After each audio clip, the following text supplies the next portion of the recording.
Spring 1944. The eyes of the world are fixed on a strip of sand in northern France.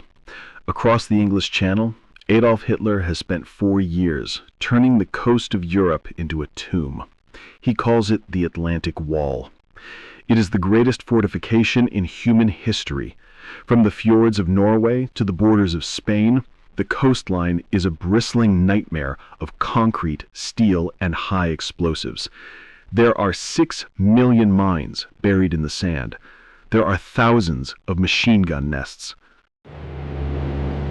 Hitler is confident. In fact, he is arrogant. He tells his generals, Field Marshal Rommel and Rundstedt, "They cannot touch us. Any invasion will be strangled at the shoreline." Why was he so sure? Was it the concrete? Was it the guns? No. It was a simple fact of geography and logistics. To invade a continent, you cannot just land a few men with rifles. You need an army. You need tanks. You need heavy artillery. You need fuel trucks. You need millions of tons of food and ammunition. To unload an army, you need a port. You need deep water for the transport ships. You need cranes. You need docks. And the Germans hold every single port in Western Europe. They have turned them into festings, fortresses. To attack a port directly would be suicide. It would be a slaughter worse than Dieppe. In London, the Allied Supreme Command knows this. General Eisenhower knows that if they try to take a port, they will fail. They have to do the unthinkable. They have to do what military history says is impossible. They have to land on the naked sand. They have to invade across the open beaches of Normandy. But this created a physics problem that no navy in the world had ever solved. The problem is the water. A ship big enough to carry a tank has a deep draft. It hits the seafloor a mile offshore. If you drop a 30-ton Sherman tank into 10 feet of water, it doesn't drive. It sinks. If you use small boats, they capsize in the surf. And even if you did get a boat to the beach, once it hit the sand, the suction would hold it fast. It would be stuck, a sitting duck for German mortars. The U.S. Navy's Bureau of Ships tried to solve this riddle. They spent millions. They built prototypes. They built boats that were too heavy, boats that were too unstable. They were trying to rewrite the laws of buoyancy, and they were failing. Without a magic boat, a boat that could carry a tank, drive onto dry sand, unload, and back itself off to get more, D-Day was a fantasy. The invasion was stalled before it began. They needed a miracle, and they didn't find it in the halls of Washington, D.C. or the shipyards of New York. They found it in the sweaty, mosquito-infested swamps of Louisiana, in the hands of a man the Navy hated.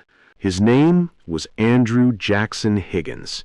He was not a gentleman, he was not a scholar, and he was certainly not a naval officer. He was a force of nature, a red-faced, hard-drinking, foul-mouthed Irishman who ran a boat shop in New Orleans. Higgins was a brawler. He kept a bottle of whiskey on his desk and a pistol in his drawer. He didn't just manage his workers. He fought them, drank with them, and inspired them. He had a sign hanging in his office that summed up his entire philosophy. The Lord is with us because he doesn't have to report to the Bureau of Ships. Higgins despised bureaucracy. He despised red tape. He cared about one thing: building boats that worked. Higgins hadn't spent his life studying naval warfare. He spent it studying logs. For 20 years, his business was building workboats for the oil drillers and fur trappers of the Louisiana bayou. His customers needed a boat that could survive hell. They needed to navigate shallow water, jump over floating logs, and ram into muddy riverbanks at full speed without sinking. And, rumor has it, his best customers weren't just loggers. During Prohibition, the bootleggers needed boats that could run whiskey through the swamps fast. They needed to outrun the Coast Guard. When the Coast Guard boats hit the shallow water, they got stuck. The Higgins boats skimmed right over the top. Higgins had perfected a design he called the Eureka. It was the toughest shallow water boat on Earth. When war clouds began to gather, Higgins went to Washington. He walked into the Navy Department and told the admirals, "I have the boat you need." The Navy looked at him with disdain. To them, he was a redneck boat builder, a civilian, a nobody. They looked at his Eureka boat and laughed. "It has a wooden hull," they said. "It's too fragile. It doesn't meet Navy specifications." Higgins was furious. "Navy specifications?" he roared. "Your specifications don't work. The Navy has been building boats for 150 years and hasn't built a decent landing craft yet." He was thrown out. The Navy decided to design their own boat. It was called the Bureau Boat. It was a disaster. The Navy's boat was heavy. It was slow, and when they tested it, it hit the sand and stayed there. It couldn't retract. If they used this boat in combat, the soldiers would be stranded on the beach, waiting to be killed. The Marine Corps, however, was watching. They saw the Navy's failure, and they remembered the crazy man from New Orleans. In a final act of desperation, the Marines demanded a fly-off, a direct competition. It took place on Lake Pontchartrain, the Navy's Bureau Boat versus the Higgins Eureka. The signal was given. The Navy boat chugged toward the shore. It hit a sandbar. It grounded. The engines strained. The crew jumped out, chest deep in water, trying to push it free. It was hopeless. Then came Higgins. His boat didn't slow down. It accelerated. It hit the beach at full speed. It slid up onto the sand high and dry. Higgins, standing at the helm, looked at the stunned admirals. He shifted the transmission into reverse. He gunned the engine. In seconds, the boat backed itself off the sand and was gone. It defied physics. The admirals were silent. The Marines were cheering. Higgins had won. But the question remained, how did it work? The secret of the Higgins boat wasn't magic. It was a masterpiece of practical engineering. Higgins had solved 3 fatal problems that plagued the Navy. Problem number 1, the hull. Conventional Navy boats used a V-bottom hull, sharp and deep like a knife, great for deep water, terrible for sand. When a V-hull hits sand, it wedges in tight. Suction locks it in place. Higgins used a spoonbill bow. The front of the boat curved up and in. It acted like a sled. When the boat hit a sandbar or a log, the water was forced underneath the hull, creating a cushion of aerated water. The boat didn't dig in. It surfed up onto the beach, and because it was sitting on top of the sand, not wedged in it, backing off was easy. Problem number 2, the propeller. On a normal boat, the propeller hangs below the hull. In shallow water, it's the first thing to break. Higgins built a semi-tunnel into the rear of the hull. He tucked the propeller inside the body of the boat. A Higgins boat could jump over a floating tree trunk, and the propeller would never touch it. It was armored by the wood itself. Problem number 3, stability. Flat-bottom boats slide sideways. They are hard to steer. Higgins added a skeg, a wooden keel that allowed the boat to turn on a dime, even in high surf. The boat was perfect. Almost. It could get to the beach, it could get off the beach, but there was still one deadly flaw for the soldiers inside. The Eureka boat had high wooden sides. To get out, the Marines had to jump over the gunwales. Imagine doing that under machine gun fire. You are exposed. You jump into deep water. You are weighed down by 60 pounds of gear. Many men would be shot or drown before they even touch the sand. Higgins knew this wasn't good enough. He needed a way to get the men out fast. He needed a way to walk through the bow. The inspiration came from the enemy. Intelligence officers showed Higgins a blurry photo of a Japanese landing craft used in China in 1937. It had a small door in the nose. Higgins stared at the photo. He grabbed a pencil. He went down to the factory floor. He grabbed a blowtorch. He cut the entire bow off his beautiful wooden boat, and in its place he installed a heavy steel wall on hinges. It was the final piece of the puzzle, the ramp. The ramp changed everything. 1. The shield. On the approach, the steel ramp acted as armor, protecting the men inside from bullets. 2. The bridge. When it hit the sand, the ramp dropped, forming a dry bridge for the men to run across. 3. The carrier. Suddenly, the boat wasn't just for infantry. You could drive a jeep right off the boat. You could drive a small truck. The LCVP, Landing Craft Vehicle Personnel, was born. It was ugly. It looked like a floating shoebox made of plywood. But it was the key that would unlock the fortress of Europe. The boat was ready. The design was perfect. But now the United States faced a new problem, a problem of scale. The Navy didn't need 50 boats. They didn't need 500. To invade Europe and fight across the Pacific simultaneously, the Allies needed 20,000 landing craft, and they needed them yesterday. Andrew Higgins returned to New Orleans with the biggest contract in naval history. But he had a problem. He didn't have a factory big enough.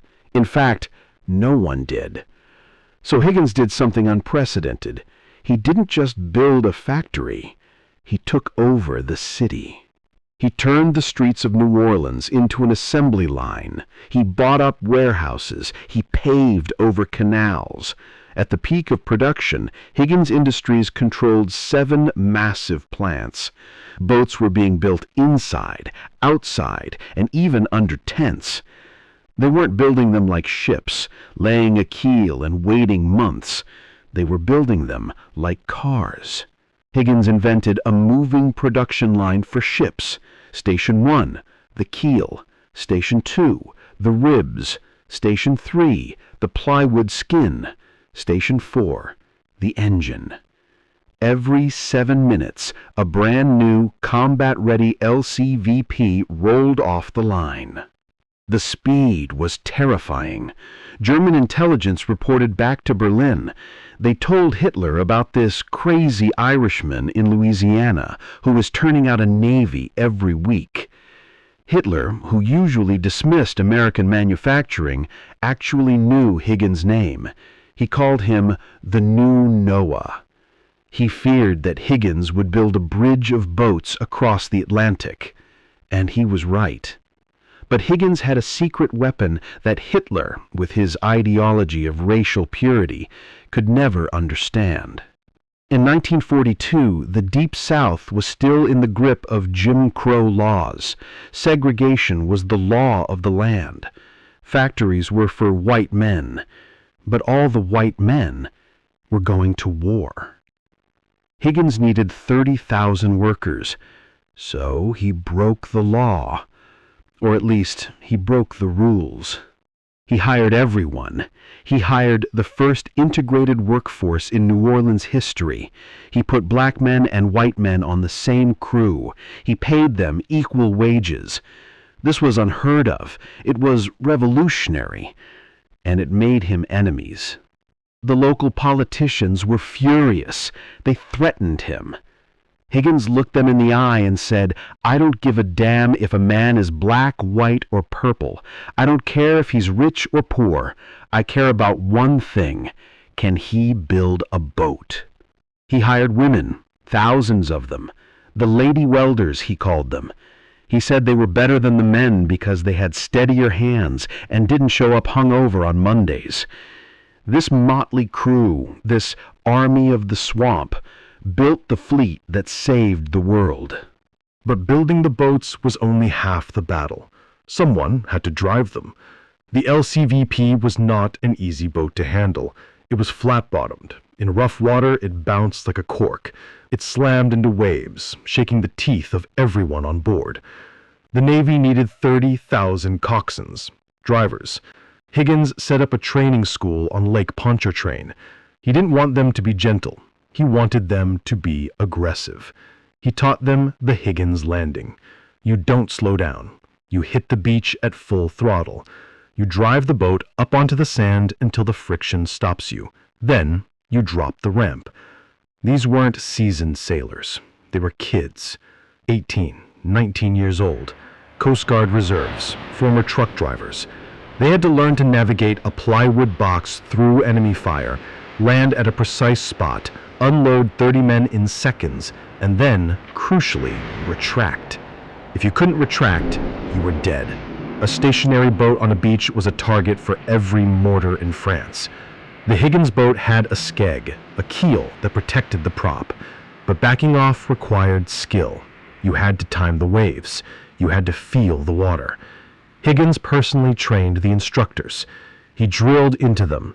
The lives of 30 men are in your hands. Do not fail them. June 6th, 1944. The moment of truth. The invasion fleet is the largest armada ever assembled.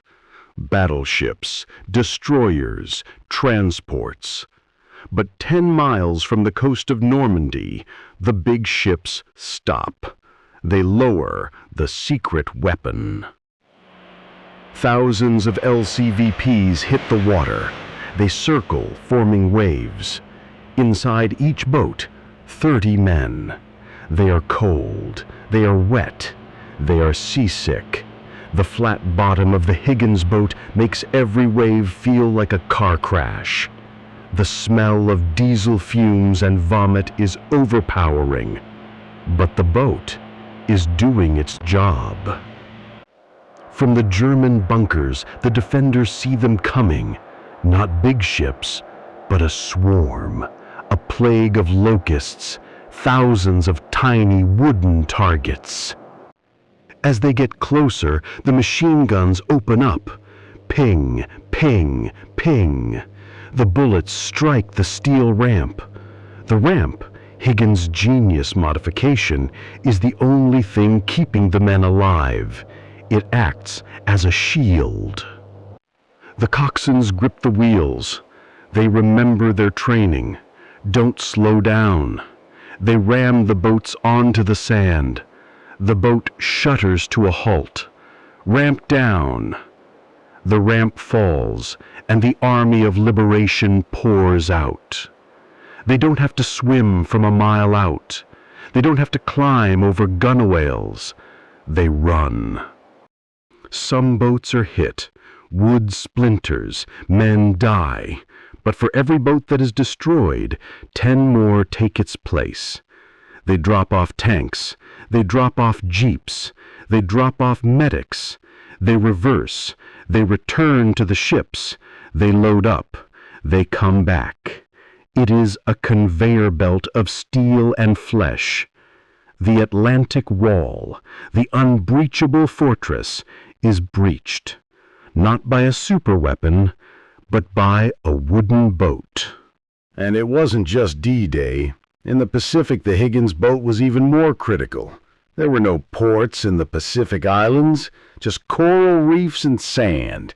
Guadalcanal, Tarawa, Iwo Jima. The Higgins boat carried the Marines to every single island. It was the truck that drove the war to Tokyo. When the war ended, the generals wrote their memoirs. They argued about strategy. They argued about battles. But there was one thing they all agreed on. In 1964, a historian asked Supreme Commander Dwight D. Eisenhower who was the most important man of the war. Eisenhower didn't say Churchill. He didn't say Patton. He didn't say Oppenheimer. Andrew Higgins is the man who won the war for us. He paused, and then he explained why. If Higgins had not designed and built those LCVPs, we never could have landed over an open beach. The whole strategy of the war would have been different. Without Higgins, there is no D-Day. Without Higgins, the Allies might have had to invade through a port and failed. Without Higgins, the war might have dragged on for years longer. Andrew Higgins died in 1952. His company eventually went bankrupt. The wooden boats rotted away or were burned for firewood. There are fewer than 20 original Higgins boats left in the world today. But his legacy isn't wood and steel. It is the free world. He was a man who proved that sometimes the experts are wrong. Sometimes the admirals don't know best. And sometimes the secret to saving the world can be found in a swamp in Louisiana.